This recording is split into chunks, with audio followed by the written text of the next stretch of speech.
ஸ்ரீகிருஷ்ணாய பரபிரம்மணே நமः. ஸ்ரீமத்பகவத்கீதா தியானஸ்லோகாः. நமோஸ்து தே வியாசவிசாலபுத்தே புல்லாரவிந்தாயத பத்ரநேத்ர ஏன த்வயா பாரததைலபூர்ணः பிரஜ்வாலிதோ ஞானமயப்பிரதீபः பிரபன்னபாரிஜாதாய தோத்ரவேத்ரைகபாணயே ஞானமுத்ராய கிருஷ்ணாய கீதாமிருததுஹே நமः.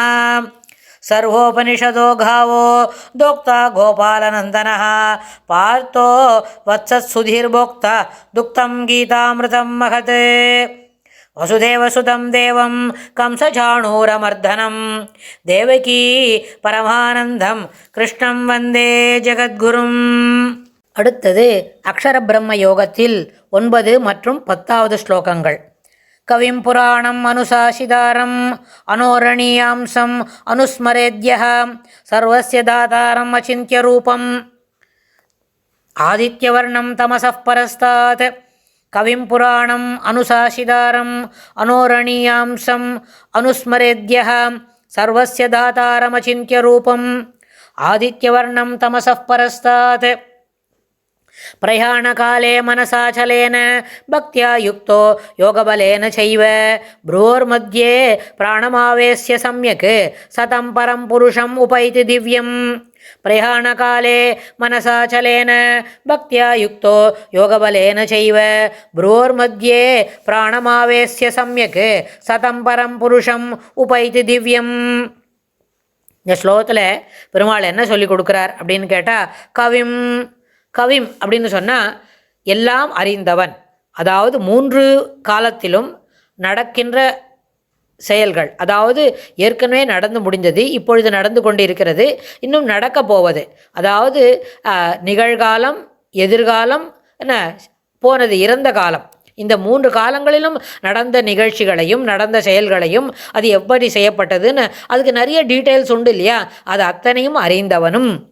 புராணம் எல்லாருக்கும் பழமையானவன், பழமைக்கெல்லாம் பழமை, எல்லாருக்கும் முந்தியவனும் முன்பாகவே தோன்றினவனும்.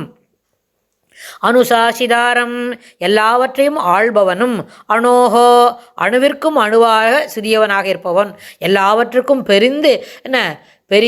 விரிந்து பறந்து இந்த உலகத்தையே வியாபித்து கொண்டு இருப்பவனும் அணுவாகவும் அணுவிற்கும் அணுவாகவும் அணியாம்சம் அதற்கும் சிறியவனாக இருப்பவனும்.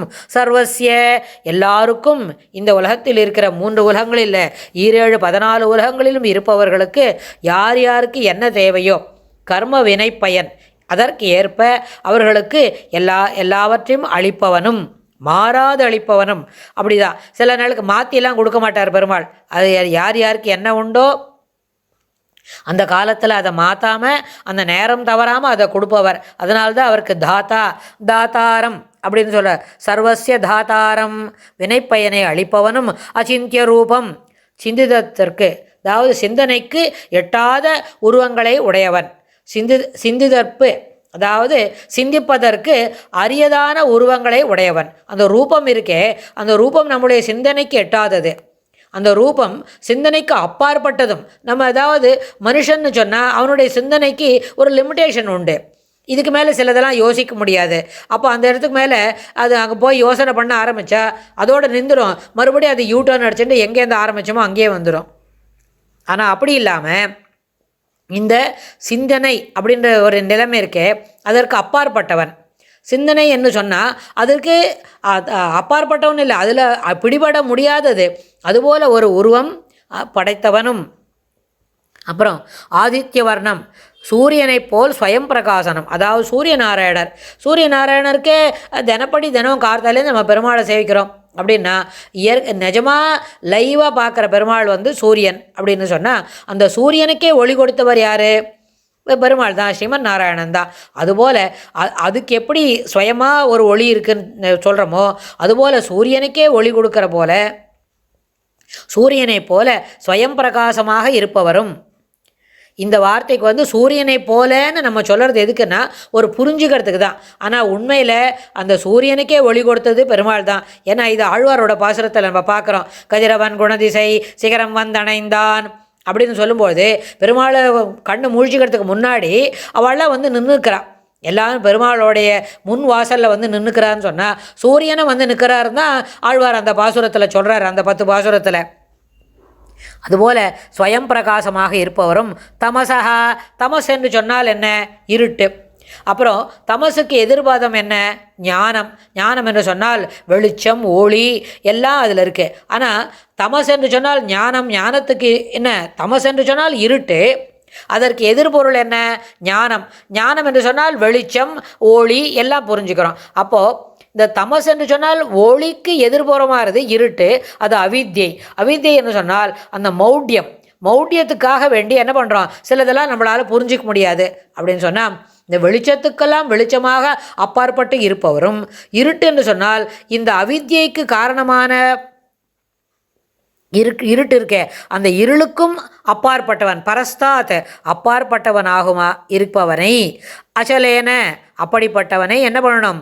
மரண காலத்தில் பிரயாண காலே பக்தியாயுக்தா, மரண காலத்தில் பக்தியாயுக்தா பக்தியுடன் கூடியவனாய், அச்சலேன அசையாத மனத்தினாலும் யோகபலேன செய்யைவ அவ்வாறே யோகத்தின் வலிமையினாலும் புருவோர் மத்தியே, புருவ மத்தியில் 2 புருவங்களுக்கும் மத்தியிலே இடையில் பிராணனை நிறுத்தி சம்யக்கு ஆவேஷ்ய செவ்வையாக சிறப்பாக நிலை நிறுத்தி யஹா எவன் அனுஸ்மரேத்து தியானிக்கின்றானோ அவன் சஹா தம்பரம் திவ்யம் புருஷம், அந்த புருஷன், அந்த மனிதன் என்ன பண்ண?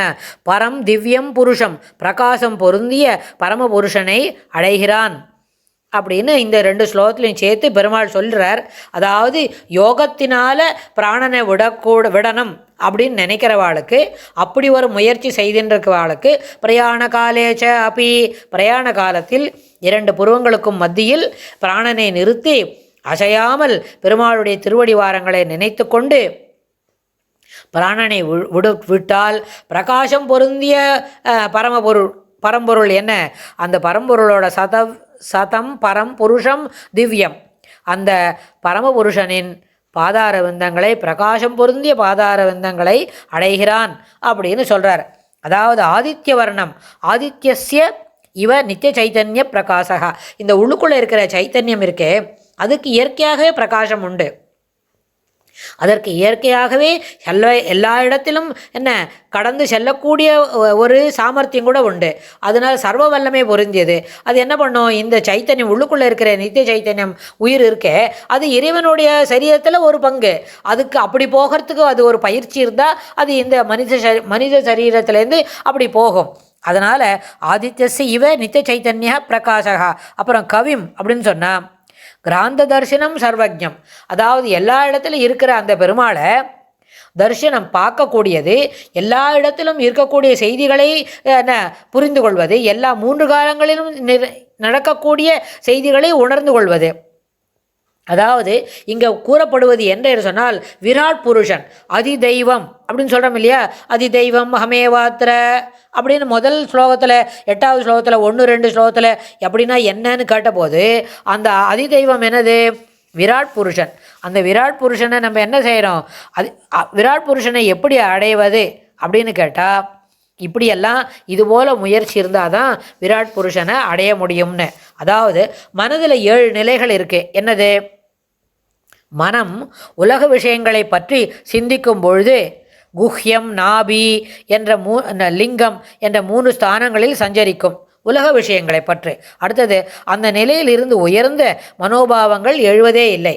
அப்படி அங்கே மாதிரி சாதாரண ட்ரைவியல் திங்ஸு உலக விஷயங்களை பற்றி நினைக்கும் பொழுது அதுலேருந்து அது மேலுக்கு வரதே இல்லை, அங்கேயே இருந்துட்டுருக்குது நாபி குஹ்யம்னு. அப்புறம் காமினி காஞ்சனம். அப்போ என்ன பண்ணோம்? என்ன பணம் பதவி புகழ் அதுபோலே நினச்சிக்கண்டு அங்கேயே அழிந்து கிடக்கும். மேலும் மனதின் 3 நிலைகள் ஆயிடுத்து இல்லையா? லிங்கம், குஹ்யம், நாபி, இது 3 தெரிந்த போது 4வது மனமானது ஸ்தானம். என்னது? ஹிருதயம். அந்த ஹிருதயத்தில் இருக்கும் பொழுது, ஹிருதயத்தில் இருக்கிற ஸ்தானத்திற்கு மனம் வரும்பொழுது ஆத்ம எழுச்சி ஏற்படுகிறது. முதல் என்ன ஆத்ம எழுச்சின்றது என்ன? அப்போ தான் மனசில் நின்று பார்க்கும் பொழுது மனசுண்ட வரும்பொழுது தான் அது என்னதுன்னு அதுக்கு தெரிய வருது. இந்த நிலையில் மனமானது பெண்ணாசை பொன்னாசை இதில் எல்லாம் போகாது. முதல்ல என்ன பண்ணும், அது மேலே அடுத்தது என்ன பண்ணலாம், இந்த மனதில் என்னெல்லாம் பார்க்கலாம் அப்படின்னு யோசிச்சுட்டு இருக்கோம். அடுத்தது 5வது ஸ்தானம் என்னது, கழுத்து. கழுத்தில் வரும்போது அஜ்ஞானம் எல்லாம் அகர்கின்றது. அஜ்ஞானம் போய் ஞானம் எப்படி இருக்குது அப்படின்றத அதை பற்றி யோசிக்கிறதுக்கு நினைக்கிறது.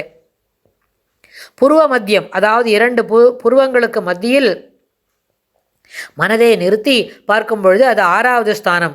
இங்கு வரும்பொழுது இரவும் பகலும் திவ்ய தரிசனமே தெம்பெடுகிறது. அதாவது எப்பவும் பெருமாளை நினச்சிட்டு இருக்கோம், அந்த ஒளி பொருந்திய இருக்க நித்திய சைத்தன்யா பிரகாஷா அப்படின்னு சொல்கிறோமே, அந்த நித்திய சைத்தன்யத்தில் எப்பொழுதும் என்னதுன்னா ஒளியே பார்த்து கொண்டிருக்கோம். அதனோட தலையில் இருக்க தனது தலை தான் மனதின் 7வது நிலை. அங்கு சமாதி உண்டாகிறது.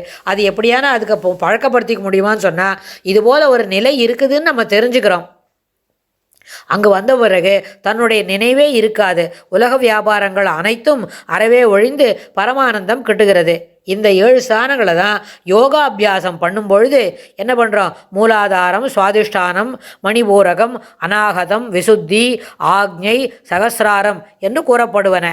அதனால் இந்த 7 ஸ்தானங்களை ஒரு இடத்துல மனதை நிறுத்தி பழக்கப்படுத்தும் பொழுது இவை கிட்டும் அப்படின்றது தான் பொருள். அது நம்ம அன்றாட வாழ்வில் செய்ய முடியுமா அப்படின்னு கேட்டால் இதற்கு பழக்கம்தான் காரணம். அர்ஜுனன் என்ன கேட்டான், அதிதெய்வம் அப்படின்னா என்ன, அதிபூதம்னா என்ன, அதை பற்றி எனக்கு சொல்லு அப்படின்னு அர்ஜுனன் கேட்டாரு. அதற்கு பெருமாள் அதிதெய்வம்னா என்ன, எப்படி என்ன விராட் புருஷனை பிரயாண காலத்தில் மனசில் வாங்கணும், அதில் எப்படி அதை பற்றி நம்ம பார்க்கணும் அப்படின்னு சொல்லி கொடுக்குறார். அதை பற்றி நம்மளுக்கு சொல்லி தான் கொடுக்குறார். இதை நம்மளை பழக்கத்தில் இருக்கணும்னு சொன்னால் இதற்கு பெரிய முயற்சி வேணும்.